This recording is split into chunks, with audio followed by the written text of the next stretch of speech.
जारी है। 100 से अधिक मौतें हो चुकी हैं।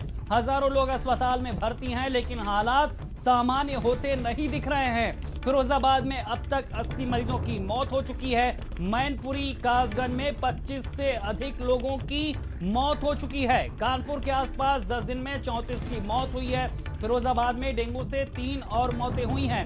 कासगंज में 2 मौतें हुई हैं। वाराणसी और विंध्य मंडल में भी 760 के करीब मरीज लगातार भर्ती हैं। सुल्तानपुर, बदायूं और सीतापुर का भी बुरा हाल है। मथुरा में भी मौतों का सिलसिला नहीं थम रहा। मथुरा में 12 और मैनपुरी में 20 मरीजों की अब तक मौत हो चुकी है। तो लगातार उत्तर प्रदेश में वायरल बुखार, डेंगू का कहर लगातार देखने को मिल रहा है। हम आपको आंकड़ों के जरिए, ग्राफिक्स के जरिए यूपी के हालात समझाने की कोशिश कर रहे हैं कि आप जिधर भी जाएंगे उधर आपको यही हालात मिलेंगे कि अस्पतालों में वायरल बुखार और डेंगू से पीड़ित मरीजों की कतार लगी हुई है। और एक भी जिले में हालात ऐसे नहीं हैं जहां पर आपको लगेगा कि प्रशासन संजीदगी दिखा रहा है। इस समस्या के समाधान के लिए वो स्टेप्स लिए जा रहे हैं जिससे ये लगे कि बीमारी के रोकथाम के लिए गंभीरता से प्रयास किए जा रहे हैं। जिलों के नाम आप बस खाली गिनते जाइए, मरीजों की लाइन आप देखते जाइए, बदहाली के हालात पर आप माथा पीटते रहिए, लेकिन प्रशासन ने कसम खा रखी है कि ना वो सुधार करेंगे और ना ही जरूरी कदम उठाए जाएंगे। मरीज भटकता है तो भटकता रहे, संख्या बढ़ रही है तो बढ़ती रहे, डेंगू बुखार वायरल का प्रकोप लोगों की जान लेता रहे, लेकिन उन्हें कमरों में बैठकर 2 पैरासीटामोल देकर अपने दायित्वों से इतिश्री कर लेनी है। इसी सोच के साथ, इसी समझ के साथ फैलती बीमारी से मुकाबला किया जा रहा है। 3 तस्वीरें आपके सामने हैं, फिरोजाबाद, कन्नौज और कासगंज की, और ये 3 तस्वीर पूरे प्रदेश का हाल बताने के लिए काफी है। इन 3 जिलों में सबसे ज्यादा कहर है, यहाँ पर सबसे ज्यादा गंभीरता दिखाई जानी चाहिए, लेकिन आलम यह है कि इतने दिन गुजर जाने के बाद भी हालात सामान्य नहीं है। हमारे साथ फिरोजाबाद से जितेंद्र जुड़ गए हैं और मथुरा से हमारे साथ गौरव भी लगातार बने हुए हैं। जितेंद्र, आप तो पिछले काफी दिनों से लगातार कवरेज कर रहे हैं और बेहद शर्मसार करने वाली तस्वीर यह है कि जितना मरीज नहीं बीमार हैं उससे ज्यादा तो सिस्टम बीमार नजर आ रहा है। साहब, ऐसी क्या मजबूरी है कि इतनी मौतें होती जा रही हैं, तांता लगा हुआ है और किसी एक आदमी के अंदर भी वो संजीदगी, वो गंभीरता, वो प्रयास नहीं दिख रहे हैं जिससे हमें लगे कि इस महामारी, इस बीमारी पर नकेल कसने की एक ईमानदार कोशिश हो रही है। देखिए शैलेंद्र, बिल्कुल सही कहा आपने। मरीज कम बीमार है, सिस्टम ज़्यादा बीमार है। सिस्टम के वो लोग जो अभी कुंभकर्णी नींद सो रहे थे, उनको लग रहा था कि कुछ नहीं, घपला सब चल जाएगा, घालमेल हो जाएगा, सरकार से जो पैसा आया उसको हम खा जाएंगे। लेकिन धरातल पर अब देखने को ये मिल रहा है कि मरीजों को उपचार के नाम पर पैरासीटामोल, उपचार के नाम पर जांच, उपचार के नाम पर प्राइवेट अस्पताल दिया जा रहा है। ऐसी स्थिति में मरीज त्राहिमाम हाहाकार मची हुई है। प्राइवेट अस्पतालों के बेड भरे हुए हैं। सरकारी अस्पतालों की हालत ये है कि एक बेड पर 2-2, 3-3 मरीज उपचार पा रहे हैं। फिरोजाबाद मेडिकल कॉलेज की प्रिंसिपल मैडम की बात की जाए तो अभी गाड़ी से आई थी और गाड़ी में बैठ के चली गई। मरीजों को क्या हाल है, मरीजों को किस तरह की दिक्कत हो रही है, कोई जानने की कोशिश नहीं की। इतना ही नहीं, जब मीडिया इन सब चीज़ों को, सच्चाई को दिखाने का प्रयास किया तो मीडिया को भी प्रवेश से रोक लगा दी गई। फिरोजाबाद के मेडिकल कॉलेज में जो उनकी अनियमितता दिखाएगा, जो उनकी लापरवाही दिखाएगा, जो मरीजों के हक और हलल की बात करेगा, तो उन सबको रोक दिया जाएगा। ऐसी तानाशाही, ऐसी हिटलरशाही फिरोजाबाद के मेडिकल कॉलेज में चल रही है। शैलेंद्र, आज प्रमुख सचिव स्वास्थ्य एवं शिक्षा आलोक कुमार जी आ रहे हैं। उनके आगमन से कुछ साफ सफाई दिख रही है, कुछ नए आरओ प्लांट भी लगाए जा रहे हैं, और अभी एक नोकल पानी की बोतल की सप्लाई चल रही थी, उसको चेंज करके फिर बिसलरी पे आ गए। उस दिन मुख्यमंत्री आए थे, तब भी बिसलरी की बोतल रख दी थी। उसके बाद नोकल सप्लाई मेडिकल कॉलेज के अंदर दी जा रही है।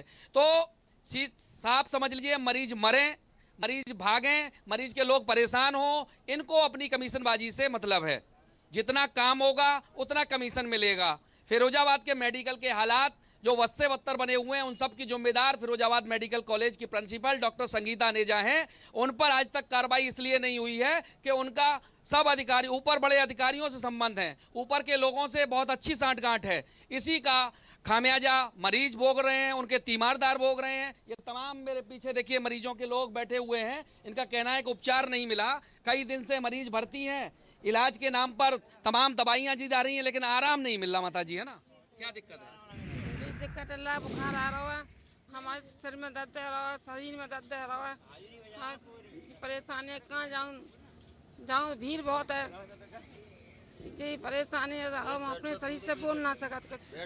क्या एक बेड पर दो पेशेंट है, बेड भी खाली नहीं है। कितने दिन से आपके मरीज? ये आज ही मैंने किया एडमिट। कोई आराम कई दिन से जो मरीज भर्ती हैं, क्या बता रहे हैं? अब वो तो उन्होंने तो मेरी बात ही नहीं हुई है। मैं 3rd फ्लोर पे गया था, वहाँ भी पैक था, फिर उन्होंने 2nd फ्लोर पे भेजा, वहाँ पे भी ये पोजीशन है। सर मैं कल आया था और अपना बच्चा भर्ती किया था मैंने, अभी तक कोई दवा नहीं लगी, ना कोई कुछ भी हुआ। मैंने कहा तो ये और कह रहे करे नहीं आप प्राइवेट ले जाइए यहाँ से, नहीं ऐसे ही होगा। और अभी आलोक CM सरेस में उनसे कहा मैंने, तो मैंने 2 बार खून निकाल चुके, अभी तक उसकी जांच की रिपोर्ट नहीं मिली। और 2-4 बार मैंने कहा तो कह रहे अभी गेट बंद कर दूंगा, यहाँ से प्राइवेट ले जाइए या ज़्यादा जरूरत है तो। फिर उनसे मैंने कहा अभी तक दवाई कोई भी नहीं लगी, नहीं लगी। ऐसी बच्चा मतलब भर्ती हो जांच कुछ भी रिपोर्ट नहीं मिली अभी तक।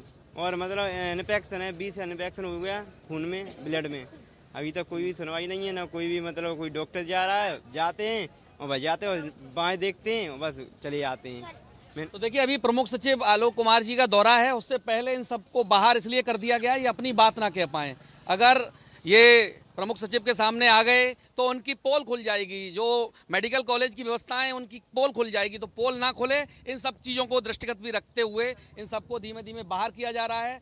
पुलिस लगाई गई है मरीजों के लिए, जो पुलिस सुरक्षा के लिए लगाई जानी चाहिए थी, वो मीडिया और मरीजों के तीमारदारों को दौड़ाने के लिए, यहाँ से भगाने के लिए लगा गई है। ये कैसा लोकतंत्र है, कैसा फंडामेंटल राइट है कि व्यक्ति की आज़ादी के अधिकार को छीनने का प्रयास किया जा रहा है। आप उपचार नहीं दे रहे, आप दवाई नहीं दे रहे, लेकिन मरीजों को अपनी बात कहने की आज़ादी भी छीनी जा रही है। तमाम लोग हैं, इन सबको बाहर किया जा रहा है और इनको ये बताया जा रहा है अगर आप ज़्यादा कुछ बोलेंगे तो आपको बाहर कर दिया जाएगा, यानी कि आपको यहाँ से भगा दिया जाएगा। तो ऐसी स्थिति में समझने की बात होगी, सरकार के उन मुखिया को समझना होगा, मुख्यमंत्री जी को समझना होगा, उनके जो टीम 9 है उनको समझना होगा कि फिरोजाबाद की स्वास्थ्य व्यवस्थाएं चरमराई गई हैं। इन पे एक बैकअप की जरूरत है और बैकअप के रूप में जब तक प्रिंसिपल फिरोजाबाद का ट्रांसफर नहीं होगा, यहाँ से नहीं हटाई जाएंगी, तब तक व्यवस्थाएं चुस्त दुरुस्त नहीं हो सकती, क्योंकि 2-2.5 साल से जमी तो खामी है जो इतने दिन से जिसकी भरपाई नहीं हो पा रही, जिसे सिस्टम दुरुस्त नहीं कर पा रहा है, जिसकी वजह से ये दंश लगातार और बढ़ता जा रहा है। मथुरा से हमारे साथ गौरव लगातार बने हुए हैं।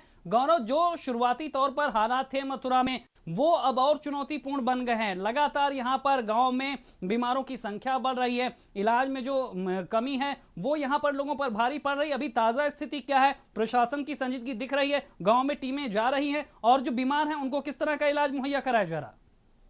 देखिए शैलेंद्र जी, मैं बिल्कुल आपको बता दूं, मथुरा के जो हालात है वो लगातार खराब होते जा रहे हैं और सिस्टम चरमराया हुआ है। अगर मथुरा में अगर मौत की बात की जाए तो अभी तक करीब 15 मौत हो चुकी है। लगातार कोह गांव में अभी तक 11 मौत हो चुकी है। लेकिन देर रात की अगर बात की जाए तो देर रात बलदेव थाना क्षेत्र के दंगेटा गांव में एक और बच्चे की मौत हुई है। लगातार मथुरा में हाहाकार मचा हुआ है। लगातार मौत के बाद आला अधिकारी निरीक्षण तो कर रहे हैं, लेकिन स्वास्थ्य सेवाएं नहीं दे पा रहे हैं। स्वास्थ्य सेवा नहीं देने की वजह से लगातार मौतों का आंकड़ा बढ़ता जा रहा है। स्वास्थ्य सेवाओं के नाम पर एक टैबलेट चल रही है PCM, उसी को अपना जरिया बनाए हुए है जो स्वास्थ्य विभाग है। लेकिन ये देखने को मिल रहा है लगातार जब CMO कल निरीक्षण के लिए पहुंची तो एक बुजुर्ग गिड़गिड़ा के CMO के पैरों में गिर गया। लेकिन CMO जब पैरों में जब बुजुर्ग गिरा तो CMO को ये नहीं बनी कि जो बुजुर्ग है उसको उठाए कि आप मुझसे बुजुर्ग हो, ऐसी मत करो। लेकिन सिस्टम चरमराया और साफ देखा जा सकता है। जी बिल्कुल गौरव, यही हालात है कई जिलों में, जिसकी वजह से ये चुनौती और बढ़ती जा रही है। जितेंद्र लगातार हमारे साथ बने हुए हैं। जितेंद्र, आपके आसपास तमाम मरीज मौजूद हैं जो सच्चाई को बयां करें। ये वो लोग हैं जो बीमारी से भी ग्रसित हैं और सिस्टम की लाचारी और बेरुखी से भी ये त्रस्त हैं। जरा उनसे बात करिए और बताइए कितने दिनों के बाद क्या बदला है। उनके पास ये भी जानकारी होगी कि जो तमाम दूसरे लोग बीमार हैं उनको किस तरह का ट्रीटमेंट दिया जा रहा या फिर उनके साथ केवल खाना पूर्ति हो रही है। देखिए शैलेंद्र, मरीजों से अब तक जो पड़ताल चल रही है, लगातार भारत समाचार की टीम ग्राउंड जीरो पर है, ये जानने का प्रयास कर रही है आखिरकार समस्या क्या है। 4 दिन से 5 दिन से जो मरीज हैं उनको इलाज नहीं मिल रहा। उन सब के पीछे की जड़ यही है कि प्रॉपर जो मरीजों को ट्रीटमेंट मिलना चाहिए था, जो मरीजों की जांच होनी चाहिए थी, वो नहीं हो पा रही। इसी के कारण इन मरीजों को स्थिति जस की तस बनी हुई है। इनके तीमारदार बाहर बैठे हैं और आप देख रहे हैं मेरे पीछे पुलिस के लोग उनको बाहर कर रहे हैं। वो इसलिए कि मीडिया से बात ना कर पाएं, मीडिया को अपनी बात ना बता पाएं, लेकिन फिर भी कुछ लोग हैं जो अपनी बात कह रहे हैं। आप बताइए, आपके मरीज भर्ती हैं, किस तरह का रिलीफ मिल रहा है और क्या मानते हैं स्वास्थ्य व्यवस्थाएं कितनी अच्छी हैं, कितनी कोई बुरी? भी अच्छी नहीं है। यहाँ पर भगा रहे हैं पुलिस वाले, और मतलब जो डॉक्टर लोग हैं जाते हैं और कुछ भी नहीं, और मतलब नब्ज वगैरह देखते हैं भाग आते हैं और कोई कुछ नहीं कह पाए, और कहते हैं कि अल्लाह मचा रहे हो तो यहाँ से भगा दिया जाएगा। मतलब तो हमने उनसे कहा भैया मैं कहाँ ले जाएँ, तो वे ये और कह रहे हैं पुलिस वाले भगाए डंडा मारते हैं, और कहीं CMS हैं और वो लोग डॉक्टर लोग गए भर्ती हुए, अभी तक कोई भी इलाज नहीं हुआ। और यहाँ से भाई गरीब आदमी है, नहीं होगा तो ले जाएंगे, और गंभीर हालत में मतलब बच्चा पड़ा हुआ है, कल से अभी तक कोई इलाज नहीं हुआ। देखिए एक और बहन जी, बच्ची को दिखा दिया आपने? हाँ दिखा दी। आराम? वो माँ पर टीवी वार्ड के लिए भेजा है, कह रहे टीवी वार्ड में जाओ, माँ पर दिखाओ, इसकी गांठ है बगल में। नहीं तो यहाँ से आप पैदल इतनी दूर जाएंगी? कोई गाड़ी वाड़ी नहीं दी, एम्बुलेंस? कुछ नहीं दिया, यहाँ पे और बता रहे हैं। फिर भी दूर है ना यहाँ से, तो उन्होंने कुछ बोले नहीं, अब बताओ क्या करें। तो देखिए ये ट्रांसफर का जो मामला है, जो रेफर की व्यवस्था है वो निचले स्तर से ऊपर तक चलती है। प्राइवेट अस्पताल के लिए रेफर किया जाता है, प्राइवेट डॉक्टरों के लिए रेफर किया जाता है। अब एक अस्पताल से दूसरे अस्पताल को रेफर किया जा रहा है। यहाँ से 250 मीटर की दूरी होगी, पैदल सफर तय करेगी महिला अपने बच्चे को लेकर। एक हाथ में थैली है, एक हाथ में बेटा है और दिल में बीमारी का दर्द। तो ऐसी स्थिति में जो मानवीय बात, मैं बार बार मानवीय संवेदनाओं की बात करता हूँ, मानवीय दृष्टिकोण की बात करता हूँ, वो यहाँ नहीं देखा जा रहा। साफ तौर पर बदहाल स्वास्थ्य सेवाएं हैं, प्रिंसिपल मैडम की नाकामी, लापरवाही है। इसी के चलते यहाँ लोगों को उपचार नहीं मिल रहा है। चापलूस लोग वाहवाही कर रहे हैं, तमाम लोग जय जयकार कर रहे हैं, लेकिन उन सब चापलूसी और जय जयकार से काम नहीं चलेगा। मरीज को स्वास्थ्य सेवाएं चाहिए, मरीज को समुचित इलाज चुनौतियों का संजीदगी से मुलाकात किया जाए। पर्देदारी से काम नहीं चलेगा, यहाँ पर प्रयास ईमानदारी से करने पड़ेंगे। तमाम जानकारी देने के लिए आप दोनों का शुक्रिया। और ताजा अपडेट लखीमपुर से भी है, जहाँ पर ग्रामीण इलाकों में मरीज तेजी से बढ़ रहे हैं। खबर हम आपको लखीमपुर से बता रहे हैं, जहां पर किस तरह से अब बीमारी पैर पसारती हुई नजर आ रही है। छोटों से लेकर बड़ों तक में बुखार फैला हुआ है। एक महीने में 15 बच्चों की मौत हो चुकी है। मौतों के बाद भी यहां पर स्वास्थ्य विभाग चेतता नजर नहीं आ रहा है। तमाम दूसरे जिलों की हालत देखने के बाद भी तैयारी का आलम यह है कि लगातार बीमार बढ़ रहे हैं, लेकिन मौतों के बाद भी स्वास्थ्य विभाग चेतता हुआ लखीमपुर में भी नजर नहीं आ रहा। नतीजा ये है, हालात ये है और सच्चाई भी यही है कि लगातार तेजी से मरीज यहां पर बढ़ रहे हैं। एक महीने में 15 बच्चों की मौत लखीमपुर में हो चुकी है। तो उत्तर प्रदेश में अलग अलग जिलों में लगातार यही हालात है, यही हकीकत है और यही चुनौती है कि वायरल बुखार, डेंगू लगातार बढ़ रहा, लेकिन उसे रोकने के जो ईमानदार प्रयास होने चाहिए, जो यहाँ पर कवायद, जो यहाँ पर कोशिश प्रशासन की तरफ से होनी चाहिए, वो कहीं पर भी दिख नहीं रही।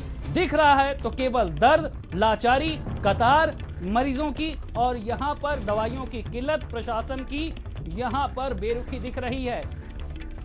खबर हम आपको लखीमपुर से बता रहे हैं। उत्तर प्रदेश में पिछले 15 दिनों से, यानी एक पखवाड़े से यह परेशानी लगातार बढ़ रही, लेकिन किसी एक जिले में भी अगर ईमानदार कोशिश हो गई हो तो आप बता सकते हैं। लखीमपुर से हमारे साथ शारिक जुड़ चुके हैं। शारिक, उत्तर प्रदेश के कई जिलों में जब ऐसे ही हालात थे तो प्रशासनिक स्तर पर तैयारियां पहले से होनी चाहिए, लेकिन आलम यह है कि लखीमपुर में भी बीमारी पैर पसार रही है। 15 बच्चों की मौत हो चुकी है, लेकिन हालात सुधरते हुए नजर नहीं आ रहे और ना ही यहाँ पर प्रशासन जागता हुआ।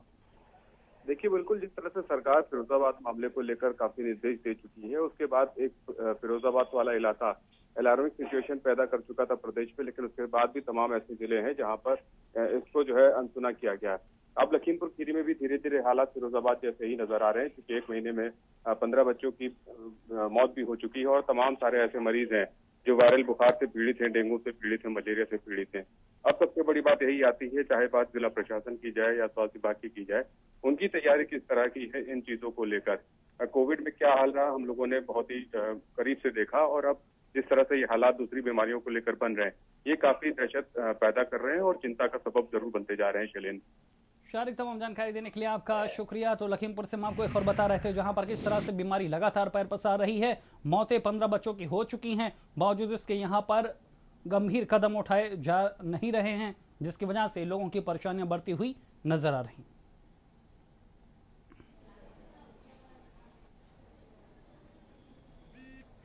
तो लखीमपुर से हम आपको एक और बता रहे हैं, जहां पर किस तरह से एक महीने में 15 बच्चों की मौत हो चुकी है।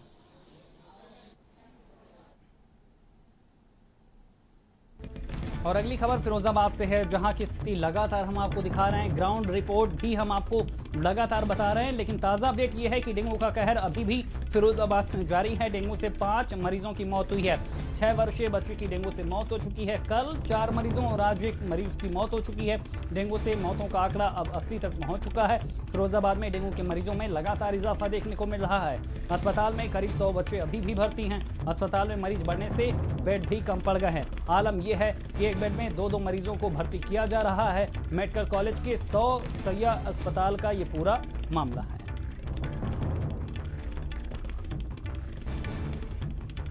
तो फिरोजाबाद यूपी में सबसे चुनौतीपूर्ण जिला बना हुआ है, जहां पर फीवर, वायरल और डेंगू का प्रकोप खतरनाक स्तर पर पहुंच चुका है। इधर कन्नौज की बात कर ले तो कन्नौज के सरकारी अस्पतालों में अचानक मरीजों की संख्या 1.5 से 2 गुनी बढ़ गई है। जहां नए मरीजों में संक्रामक बीमारी की चपेट में आने वाले ज्यादा हैं। खासकर बच्चे संक्रामक बीमारियों की चपेट में ज्यादा आ रहे हैं। जिले में अब तक वायरल डेंगू और सेप्टिसिमिया से करीब 5 लोगों की मौत भी हो चुकी है।